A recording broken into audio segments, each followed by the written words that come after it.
भारत को होली की शुभकामनाएं देने वाले नापाक पाकिस्तान होली के दिन भी अपनी हरकत से बाज नहीं आया। पाकिस्तान खुशी के इस मौके पर भी अपनी हरकत से बाज नहीं आया। जम्मू कश्मीर के राजौरी जिले में नियंत्रण रेखा यानी LOC पर पाकिस्तान की ओर से सीज फायर किया गया, जिसमें भारतीय सेना का एक जवान शहीद हो गया। पाक सैनिकों ने भारतीय सीमा पर भारी गोलीबारी की। इसमें राइफलमैन यशपाल शहीद हो गए। राइफलमैन पाल जम्मू कश्मीर लाइट इन्फेंट्री यानी जैकलाई का हिस्सा थे। यशपाल उधमपुर जिले के मंतलाई गांव के रहने वाले थे। 24 साल के यशपाल शादीशुदा थे। उम्र है 25 साल, उसकी उम्र 25 साल, उसको अभी 7वां साल लगा था, उसको भर्ती हुई को वो 7वां साल था। जो पोस्टिंग करा था वो मकेरिया का नाम था, उधर उसकी पोस्टिंग थी। उसको 1.5 साल हो गया मकेरिया जगह में। पहले वो दिल्ली में था, दिल्ली में रहा, दिल्ली से आकर वो मकेरिया में 1.5 साल हो गया। 2017 में वो आया था उधर, अब 2019 चल रहा है। उसमें जो है, जो मेरे लड़के जो ऐसा वारदात हुई है, जो मेरा हम गरीब खानदान के हैं, उनको ऐसा होना चाहिए, पाकिस्तान को ऐसा करारा जवाब मिलना चाहिए कि पूछो ही मत। जो तब हमारे माँ बाप को, हमारे को ऐसा होगा, हमारे बच्चे को जो हमारी सहायता मिलेगी, तब देखेंगे भी कुछ हुआ नहीं। ऐसे क्या रोज़ के 4-6 लोग मरते रहेंगे, नौजवान को बॉर्डर में जाते हैं मरते रहेंगे, उनका क्या करना है। ऐसे कभी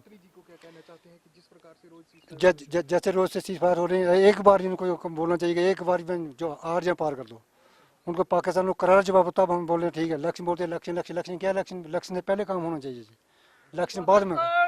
आवाज मुर्दाबाद, मुर्दाबाद, मुर्दाबाद। रात को सर मेरे साथ, उसके साथ जो 7 बजे बात हुई थी। जब वो डिप्टी जा रहा था, बोलता पापा मेरे को, मैं जाके मैं अभी रात के 1 बजे तक डिप्टी करनी है, उसके बाद सुबह आपको कॉल करूंगा। मैं सर, मैं अपना ऐसा गुरु करना चाहता हूँ। मेरे बच्चों में को इतना फिक्र था कि बहुत ही अच्छा, मैं क्या अच्छे हो गए। हमारे को आप इतनी मेरे को तकलीफ हो रही है, इतनी हो रही है, क्या बताऊँ मैं। उसी एक ही मेरा भाई था, वो फौज के काम में गया था, फौज में सर। उसके बाद मेरे पापा भी जिम्मेदार हैं, मैं भी जिम्मेदार हूँ। मैं बड़ा भाई हूँ, वो मेरे से छोटा भाई था। तो सर अभी शादी हुई थी, 6 महीने हुए सर। अभी तो देखो, आपको पता ही है, मैं बड़ा भाई हूँ, मेरे सिर पे, मैं भी गरीब ही हूँ, तो कितना बोझ है सर। अब मैं सब कुछ मेरे सिर पे ही है सर, हम गरीब हैं सर। दुख भी है सर, पर गर्व भी है सर। देश के लिए उन्होंने जान कुर्बान की है सर। पाकिस्तान के साथ बदला होना चाहिए, कुछ नहीं सर। पाकिस्तान ख़त्म ही होना चाहिए बस। रोज रोज की दिक्कत नहीं आना चाहिए सर बॉर्डर पे सर। जहाँ देखो, जब देखो तभी यही हो रहा है। पाकिस्तानी सेना की इस गोलीबारी का भारतीय सेना ने भी कड़ा जवाब दिया। बता दें, पाकिस्तानी सैनिकों ने जनवरी से अब तक नियंत्रण रेखा पर 110 से अधिक बार सीज फायर उल्लंघन किया है। दूसरी तरफ बारामूला, सोपोर और बांदीपोरा में आतंकवादियों से सुरक्षा बलों की मुठभेड़ हुई। सोपोर में आतंकियों के ग्रेनेड हमले में 3 पुलिसकर्मी घायल हो गए।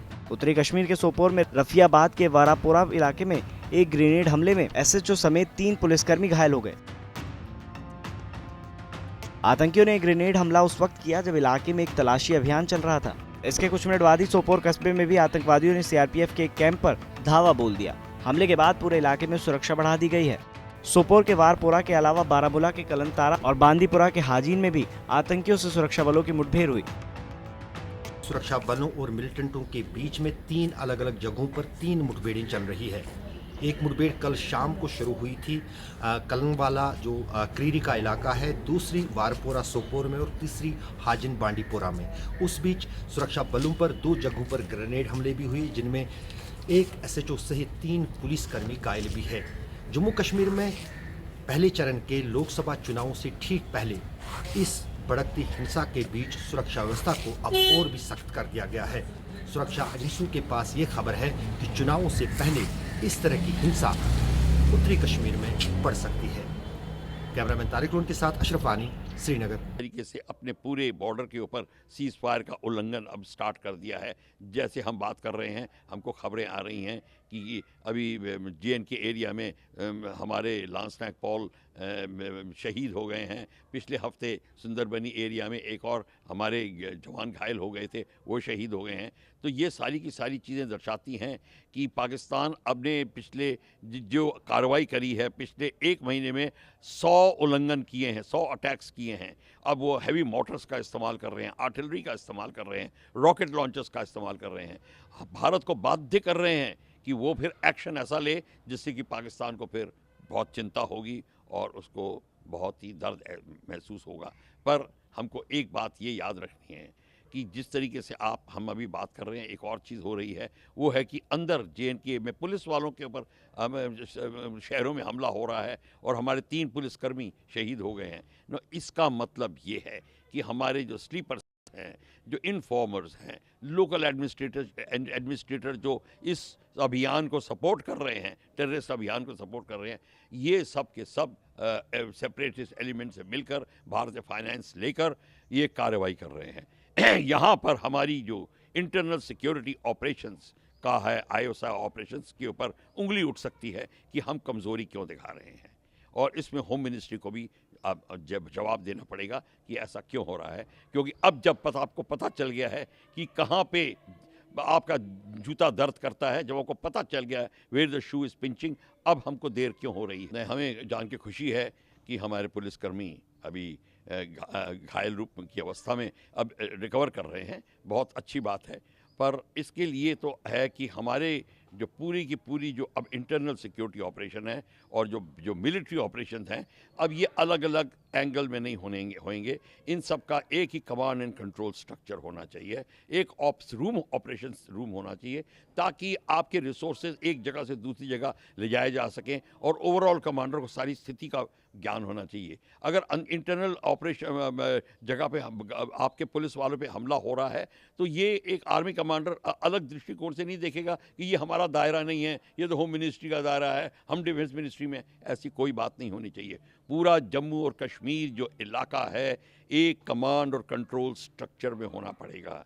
एक ही आर्मी कमांडर उसको सारी फोर्सेस को अब वो कमांड करेगा, सारी फोर्सेस पैरामिलिट्री सिक्योरिटी सब उसके अधीन आएंगी, उसके कमांड के अधीन आएंगी, और इस तरीके से अब कार्यक्रम होगा। नहीं तो आप देखेंगे हमारे पुलिसकर्मी जो है, जिनको कि इतना कठिनाइयों से जूझना पड़ता है, वो बहुत ही कठिन स्थिति में आ जाएंगे।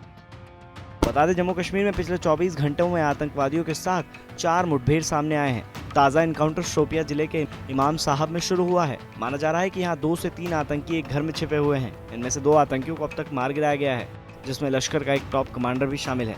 इस तरह बारामूला जिले में गुरुवार को हुई मुठभेड़ में 2 आतंकवादी मारे गए।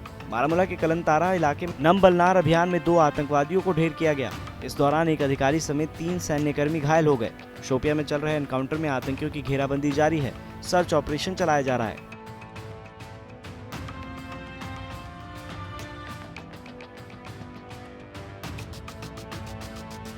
ब्यूरो रिपोर्ट, भारत तक।